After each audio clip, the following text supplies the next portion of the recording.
ഇതെന്താ? എന്റെ ബ്രോക്കറുടെ ആപ്പ് വഴി എനിക്ക് ട്രേഡ് ചെയ്യാൻ പറ്റുന്നില്ലല്ലോ.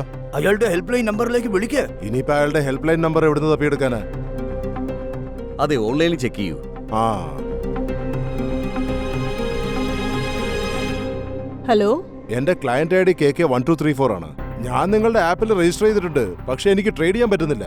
സർ, പക്ഷേ ഇവിടെ അങ്ങനെ ഒരു ID രജിസ്റ്റർ ആയിട്ടില്ലല്ലോ. എന്ത്? അല്ലല്ലല്ല, എങ്കിലെന്തോ കുഴപ്പമുണ്ട്. നോക്കൂ, ഞാൻ നിങ്ങളുടെ ആപ്പിലേക്ക് പണം ട്രാൻസ്ഫർ ചെയ്തിട്ടുണ്ട്. നിങ്ങൾ ഒന്നുകൂടെ ഒന്ന് ചെക്ക് ചെയ്ത് നോക്കുവോ? സർ, ഞാൻ ശരിക്കും ചെക്ക് ചെയ്ത് നോക്കിയതാ. ഇവിടെ അങ്ങനെ ഒരു അക്കൗണ്ട് രജിസ്റ്റർ ആയിട്ടേ ഇല്ല. അപ്പൊ പിന്നെ പണം ട്രാൻസ്ഫർ ആവുന്ന കാര്യം ചിന്തിക്കേ വേണ്ടല്ലോ. അതെങ്ങനെ ശരിയാകാനാ? ദേ നോക്കൂ, ഞാൻ നിങ്ങൾക്കെതിരെ കേസിന് പോകും, പറഞ്ഞേക്കാം.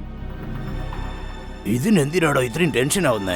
റിട്ടയർമെന്റിന് ശേഷം ധാരാളം സമയവും പണവും ഉണ്ടായിരുന്നു. അപ്പൊ എനിക്ക് തോന്നി ഫിനാൻഷ്യൽ മാർക്കറ്റിൽ ഒന്ന് കയറി നോക്കിയാലോ എന്ന്. അതുകൊണ്ടാണ് ഞാൻ ഈ ബ്രോക്കറിനോടൊപ്പം ട്രേഡിംഗ് അക്കൗണ്ട് ഓപ്പൺ ചെയ്തത്. പക്ഷെ ഇപ്പൊ അവര് പറയുന്നത് കണ്ടോ, അവിടെ എന്റെ ട്രേഡിംഗ് അക്കൗണ്ട് രജിസ്റ്റർ ആയിട്ടുമില്ല, പണവും കിട്ടിയിട്ടില്ലെന്ന്. തന്റെ ആപ്പ് ഒന്ന് കാണിച്ചേ. നോക്കിയേ, ദേ എന്റെ പണം ക്രെഡിറ്റ് ആയതായി കാണിക്കുന്നുണ്ട്. നീ ഈ ആപ്പ് എവിടുന്നാ ഡൗൺലോഡ് ചെയ്തേ? എനിക്ക് സോഷ്യൽ മീഡിയ വഴിയാണ് ഇതിന്റെ പ്രൊമോഷൻ ലിങ്ക് കിട്ടിയത്. അത് ക്ലിക്ക് ചെയ്തിട്ട് ഞാൻ ഈ ആപ്പ് ഡൗൺലോഡ് ചെയ്തു. എന്നിട്ട് ഞാൻ എന്റെ KYC ഡോക്യുമെന്റ്സും പിന്നെ ബാങ്ക് ഡീറ്റെയിൽസും ഒക്കെ അപ്ലോഡ് ചെയ്തു. അതുകൂടാതെ പണം ട്രാൻസ്ഫർ ചെയ്യുകയും ചെയ്തു. താൻ ക്ലിക്ക് ചെയ്താൽ ലിങ്ക് ഒന്ന് കാണിച്ചിടൂ. ദാ നോക്ക്, ഇതൊരു ഫിഷിംഗ് ലിങ്ക് പോലെ ഉണ്ടല്ലോ. ഒന്നാമത് ഞാൻ ടെൻഷൻ അടിച്ചിരിക്കുക, അതിനിടയ്ക്ക് അതിന്റെ തമാശ.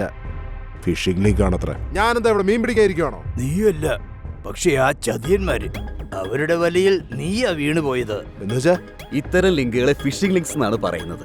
ഇതൊക്കെ നമ്മളെ ഒറിജിനൽ എന്ന് തോന്നിപ്പിക്കുന്ന ഡ്യൂപ്ലിക്കേറ്റ് വെബ്സൈറ്റുകളിലേക്കാണ് കൊണ്ടുപോകുന്നത്. എന്നിട്ട് ബ്രോക്കർ ആപ്പുകളെ പോലെ തോന്നിപ്പിക്കുന്ന ആപ്പുകളെ ഡൗൺലോഡ് ചെയ്യിപ്പിക്കുകയും ചെയ്യും. അങ്ങനെ നമ്മളെ കുഴിയിൽ വീഴ്ത്തും. അപ്പൊ ഇതിൽ ഏത് ആപ്പാ ശരി, ഏത് വെബ്സൈറ്റ് ആണ് ഒറിജിനൽ എന്നെങ്ങനെയാ മനസ്സിലാക്കുക? ഇത്തരം മെസ്സേജുകളോ ലിങ്കുകളോ വരുമ്പോ ശ്രദ്ധിക്കണം.